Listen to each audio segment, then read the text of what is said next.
Billionaire entrepreneur Elon Musk has a method to save the Thai youth soccer team trapped in a cave. It involves a kid-sized submarine. This is a tube made from SpaceX rocket parts, and Musk has been sharing video of this pod being tested in a pool at a high school in Los Angeles. Musk, the head of SpaceX, Tesla, and the tunnel-digging boring company, shared details of the plan on Twitter, and he said the tube is light enough to be carried by 2 divers and small enough to get in through narrow gaps in the cave. This tube has oxygen ports and a cone on the nose to protect it from getting hit with rocks. Musk tweeted that the pod is built from the liquid oxygen transfer tube of a SpaceX Falcon 9 rocket. And in this journey, a passenger is laying inside the tube with his arms crossed. The diameter is very tight, just 12.2 inches. Once out of the water, the team has to unlock the door carefully, adjusting the pressure and screwing off multiple bolts. Eventually, the hatch is opened and the man can slide out of the top end. Now, as of this report, the pod is currently on its way to Thailand to help in the rescue efforts, but it may not even be needed. Officials there have already begun a rescue operation that has divers using oxygen tanks and face masks to transport boys through the narrow underwater passage. Elon and his team landed after 17 to 18 hours in Chiang Rai. And while the SpaceX team unloaded the equipment and the escape pod, Elon briefly met with the Thai Prime Minister, who welcomed him and his engineers at the Chiang Rai airport to express his deep appreciation for Elon's assistance in the rescue of the Wild Boars football team. At 1:30 am, around 8 hours before the last day of the rescue, Elon was invited to the command center at the Bangchang Temple near the cave site for a handshake with the Minister of Interior Affairs, where the SpaceX team introduced the Thai SEALs to the escape pod and explained how it worked. Even though Elon was planning to immediately go back to his hotel, the Thai Navy SEALs insisted that he see the cave. And to everyone's surprise, he actually went 800 meters deep inside the cave, all the way to Chamber 3, where the diving started.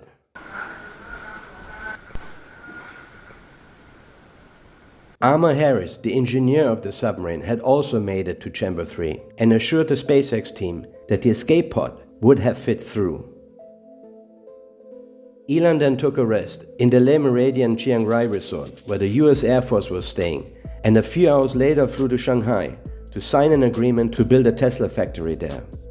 The SpaceX team, who planned to introduce the rescue pod to the divers in the morning, thought the pod wouldn't be needed because nobody requested it, and the rescue started without it. But what about Titan, the youngest boy?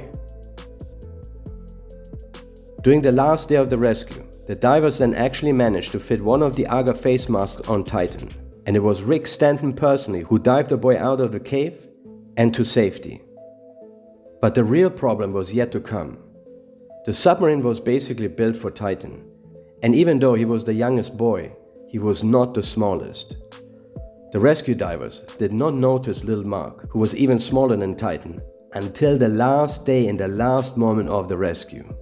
Dr. Harris, the man who sedated the children, explains in an interview with Sidemount. And it was all going really smoothly, but of course we hadn't forgotten, but what I had maybe been putting out of my mind was the fact we've got 5 people to do on the last day, not 4, because we were sure we didn't have a day up our sleeve, particularly given all this talk of the water coming up. So we decided we had to do all 5 on this last day. And frankly, we were so exhausted, the idea of coming in one more day for one person was, out of the question. So we decided we're going to go for all 5, but we only had 4 of these particular face masks that had proven themselves to be effective. So we took in 2 other masks with us, one old Aga mask, big grey one, which is a monstrous big thing, and one little pink ocean reef, recreational full face mask. Yep. And all credit to the Ocean Reef company, they didn't make that mask for this particular mission. And it was a tiny little thing. So I thought I had accounted for all the kids along the way, their weights, their ages and so forth. So the last kid came out, the coach went earlier that day, the last kid came down the hill, and I was expecting a fairly big kid, about 60 kilos. And this little boy called Mark comes down the hill. He's 29 kilos. He's the smallest of all the kids. Right. And he came and sat on my lap and I went, uh-oh, we've got a problem, because this guy's face was like this big. Yeah. And we just held up this Arga mask next to him, and it was like 1.5 times as wide as his head. So we thought that's not probably going to work. And then we looked at the little ocean reef mask and we thought, it doesn't really look robust enough for this mission. So anyway, put him off to sleep, because once he's in the water with me, you've got to crack on, because they just start shivering straight away. They're immediately losing heat. They're skinny little kids. Jason Mallinson was the last guy with me. In fact, he'd done a double run. He'd taken the first kid out to Chamber 8 and then come back in for the last. And so Jason and I put this Arga mask on, and predictably it was too big. It leaked everywhere. So we discounted that.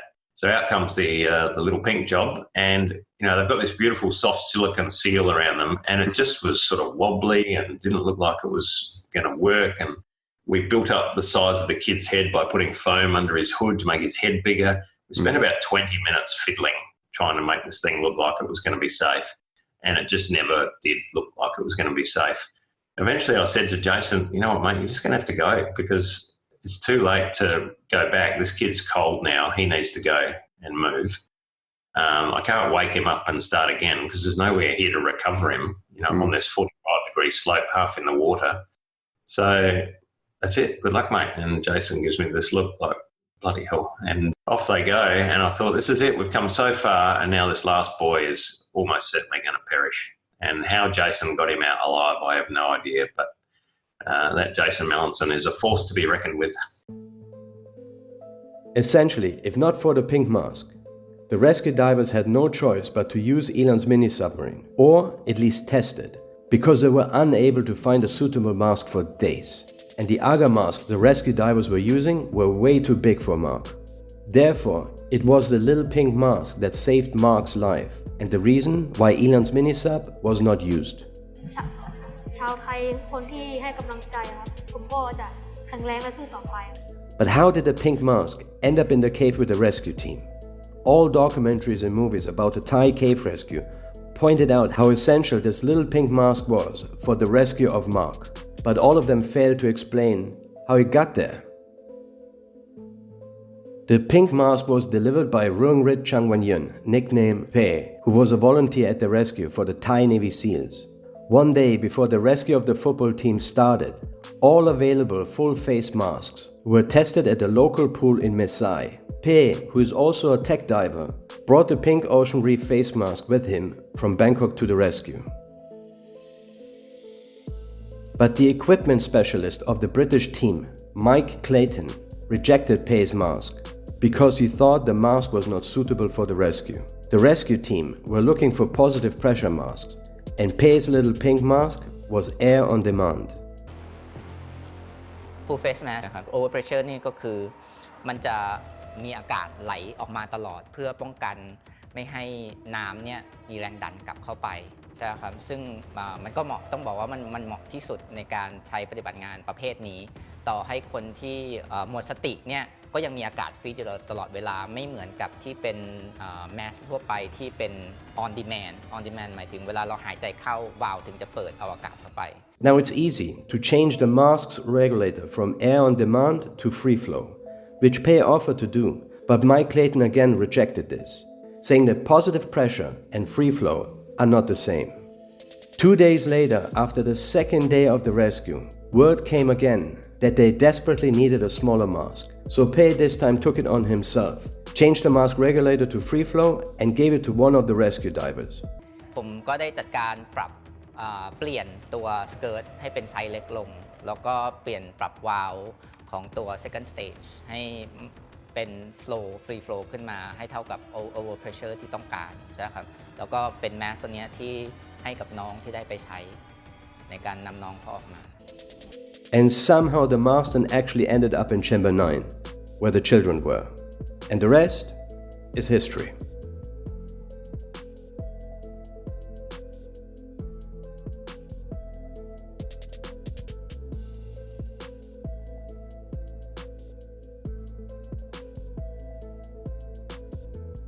Ultimately, it's because of Pe and his pink mask that Mark was rescued without the use of the mini-submarine. Nonetheless, all 13 were rescued, and Elon congratulated the rescue teams for the outstanding and successful rescue. But then, shortly after, Elon learned from the BBC News that the mini-sub was unfairly criticized by Governor Naron Satakon, the leader of the dramatic rescue, who said the mini-submarine would not have been practical. Elon hit back and tweeted that the former provincial governor, Naron Satakon, had been wrongly described as the rescue chief, adding that the governor is no expert in cave rescue, but Rick Stanton was, who encouraged Elon to build a submarine, saying it may well be used. Elon also attached the email in which Rick Stanton told him that the dive teams are worried about the smallest lad, before encouraging to keep working on the capsule. And exactly therein lies the problem. By the time the Thai Navy SEALs informed the governor of the escape pod, 8 out of 13 children were already rescued in a more easy and practical way. The British divers had almost no communication with the Thai Navy SEALs, and therefore the SEALs were unaware of the problem the rescue divers were facing with the youngest boy Titan and especially the smallest boy Mark.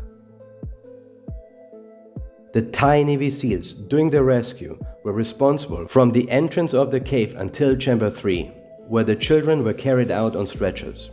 And the impractical part the governor was talking about was the V-shaped passage, a small restriction just before Chamber 3.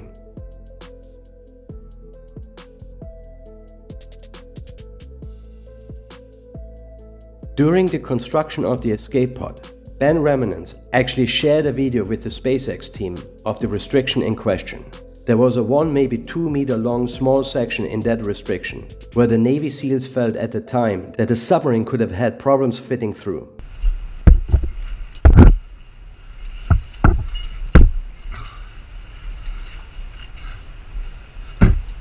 Elon and his engineer Armour Harris, when in the cave, saw the restriction and felt they could definitely get the pod through.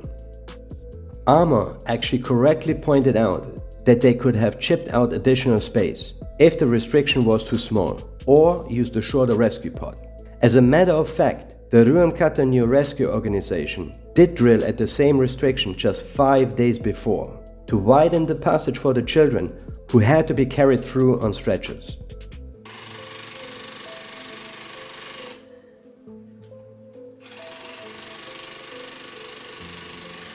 Even though the V-shaped passage was around 700 meters deep inside the cave, the rescue workers were able to transport drills and batteries there.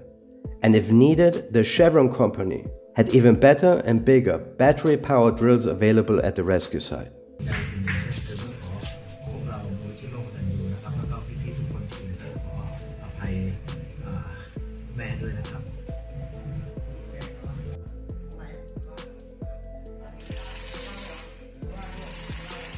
And there you have it. The submarine did not arrive too late to the rescue, and would have definitely made it all the way to Chamber 3, where the diving started. But the big question is, would the escape pod have made it all the way to the children?